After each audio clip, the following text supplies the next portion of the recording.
Yes. So with all that story there, man, I keep on pushing. I run my stairs. I touch the ball every day, you know, because I wasn't the most talented person. I just have more desire, you know what I mean? Exactly.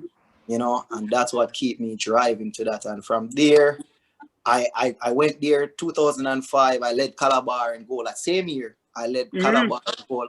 Missed the leading goal scorer in Money Cup by 1 that year. And Oh. then the following year, 2007, Coach Hunt passed away. We transferred to Jamaica College, you know, and the history there, we won the Manning Cup and the Oliver Shield, and I led the whole team in goals and the whole urban, you know. And from there, from JC, going into UE, came to UE. When I even came to UE, I was hurt. When I got the scholarship to UE, I was hurt. My foot, I messed my knee up like MCL, ACL, meniscus, everything. Like I was out for a complete year, you know. And UE actually brought me an injury, you know. And I couldn't play for a minute, you know. But I keep on pushing.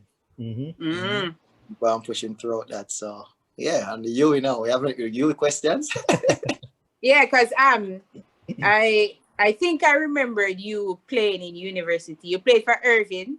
Irving had a really good team, you know. Irving had a really good team, but I think Rex beat you guys. Yeah, finals. 1 year, yes. Extra My time, team, overtime. Rex beat you guys, Overtime. but you can share a little story about your experience at UE and playing. I think you end up playing for the Premier League as well. Yeah, I came back in 2016, you know, and I play like 6 or 7 games in the January part because I came back on loan and play Premier League. Really. But my experience before that, hey, I have so many stories, man. Like I can sit here, as I tell you earlier, and just tell you about adversities, you know, and just tell you about how I overcame all those, you know. And by the way, I have 20% on my battery. Okay, all right. So just to kind of like narrow it down, what's one experience at UE that you had to overcome that was very challenging, and that you had to like zone into, like get past that issue? All right. So back in 2000 2009, 2010, 2010, we were in Major League. And at the time, I couldn't play till January because of the transfer market and everything coming from Medhaven United and all that. I was there and I started playing January and I was leading the team in goals, assists. And all of a sudden, Coach Bell put me on the bench. Wow. Yes. Out of just put me on the bench. And then he brought in a next striker, you know, never came to school, everything. And the good thing is he looked like a genius because the striker was still scoring. Remember, you know, at the time I play what do you call it now? Interhall. Not Interhall. It's like Interblock. No, with the like UTech, Michael. Oh, intercollegiate. Intercollegiate. Yeah. And one UE there first intercollegiate. You know, scoring the finals over GC Foster, beat GC Foster. And everything. Come now in Major League, I got benched. And after I was scoring and everything, but the guy came in, he was scoring too, you know, and we were leading, and we end up at the end of the day, every time I get a chance, I came on and score. So we end up winning Major League. So now we move up to the Super League.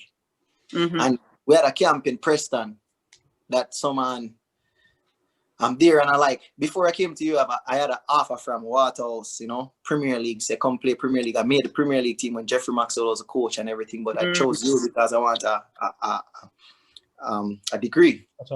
And yeah, because at the end of the day, that's really important.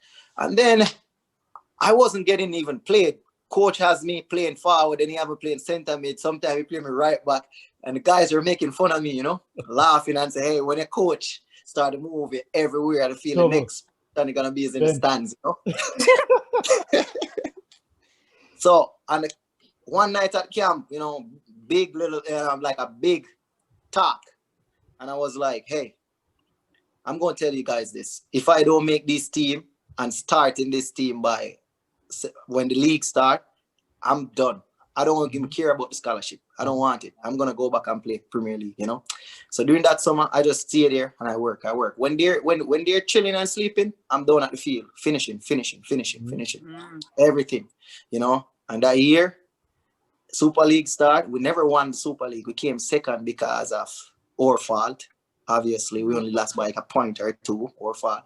But that year, I scored 20 goals. Wow. 20 goals from probably 16 games. Wow. And like, I couldn't do nothing wrong. I could run and the ball hit my foot and go in. No, and that's it most of the time, you know, like once it's supposed to, it's seamless, bro. Seamless. You know what happened to you? I had the Mamba mentality. It was like Mamba mentality, yes. Yeah. Kemar Cummings always talk about it. I don't know if you know Kemar Cummings. He always telling me, hey, you remember when, and the time I tell him that I'm gonna play professional. And everybody laugh. So every time, even when I go back in 2016, he's like, you remember the time when he told the guys he's gonna play professionally? And everybody laugh. Yeah. You know? So it's just those adversities, you know. Sometimes, remember, like soccer or football, basketball, the only sport you have that's independent, is depend on you, is track and field, really, if you think about it. Because once you're running your time and you're winning a race, you're the one that's gonna go. That's true. Everything else is based on somebody's opinion, what they think, you know, what if you fit in their system or not. So at the end of the day, because you get turned down, you know, as a player in a sport, in a sport organization, you're gonna say, I'm not good enough. No. He just don't see you fit in his system. Exactly. You know, find a different avenue to get it done, because it can be done. True. Yeah. So with all that, you know, that time alone changed my life completely. And during even that time, I was getting some offers from here to come to college here at the same time. And one of the coaches came there from University of South Florida, and he's like, yeah, I like you. I think you're Division 2 quality, you know. Fast forward 1 year later, he came back. Not even 1 year, maybe 9 months. He's like, what have you done? He's like, you went from here to here.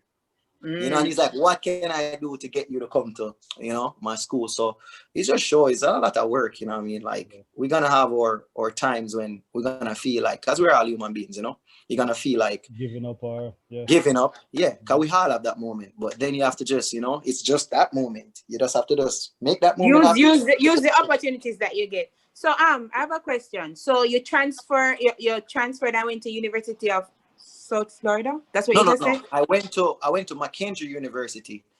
That was a Division 2 school. Then I spent a semester there, and then I transferred again. So I finished at Bowling Green State University back in Ohio. So that's where I got my degree. Okay. Oh, so you never finished at UE? No, I only went UE 2 years. Okay. Oh. So you went. What you studied? What did you study? Oh, geography and environmental science. Nice. Oh, nice. Smarty. I don't know about that. You know, I was all right at you. You know, when I come over here, I was a genius. I was a genius in school. You know, you were all right.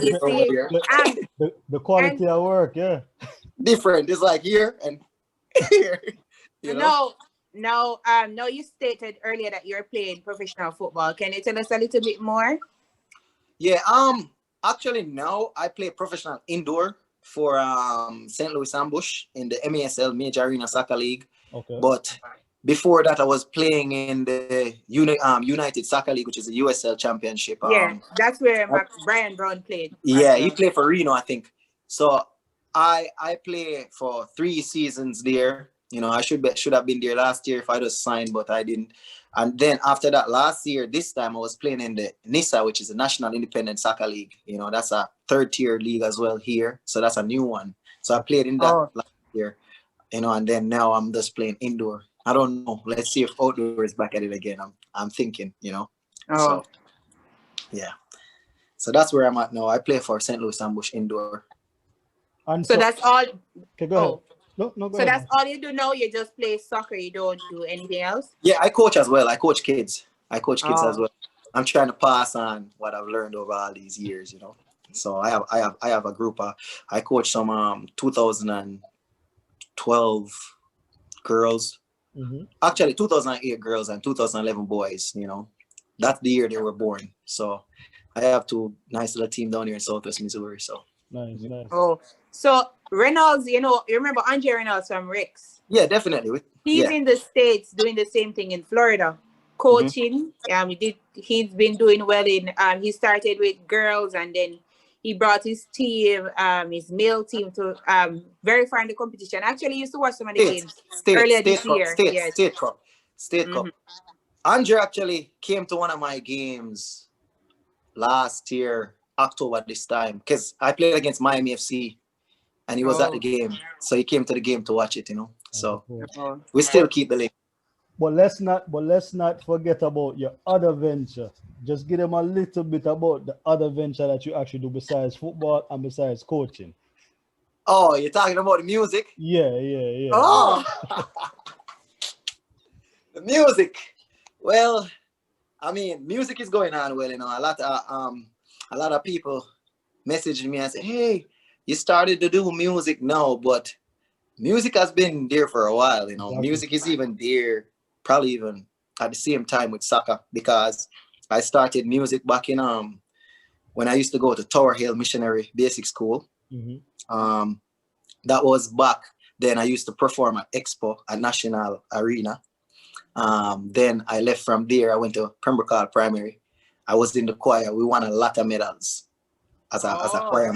A lot of medals for Pembroke Hall Primary. So you're a singer? You're a singer or a rapper or a DJ? What are you?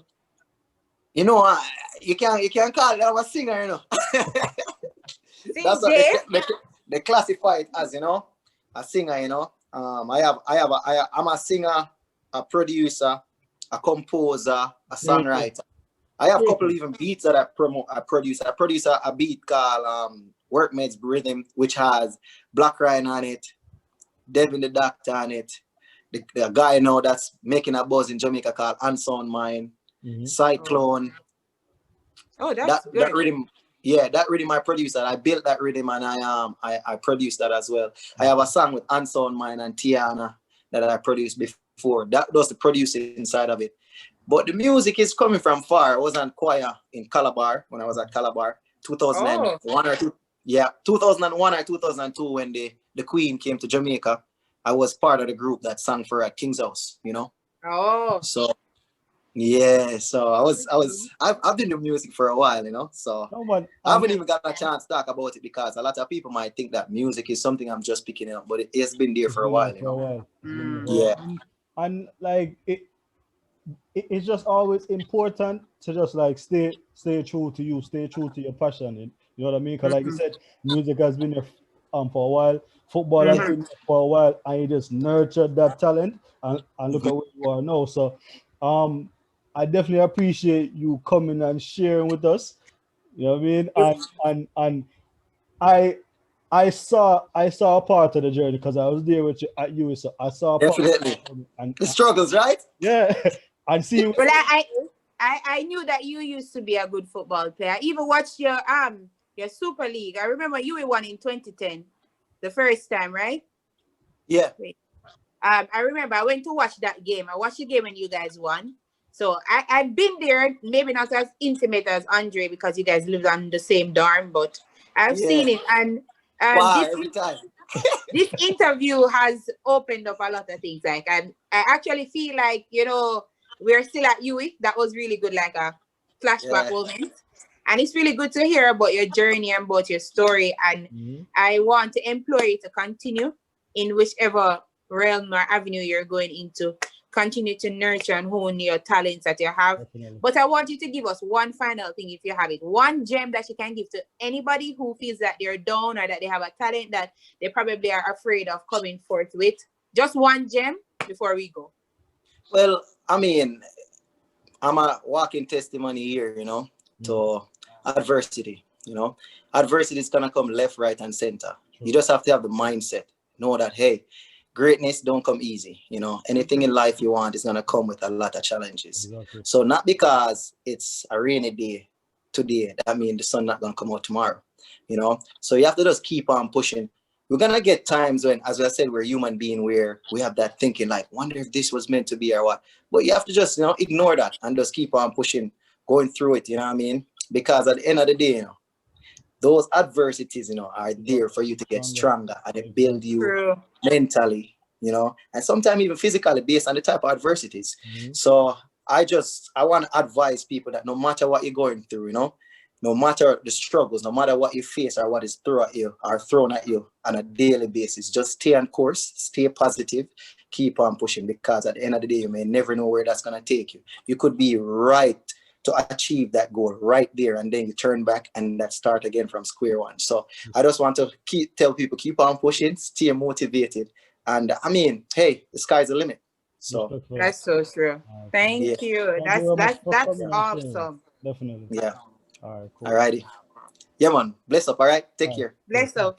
Bye. All right, cool. Bye. Yeah.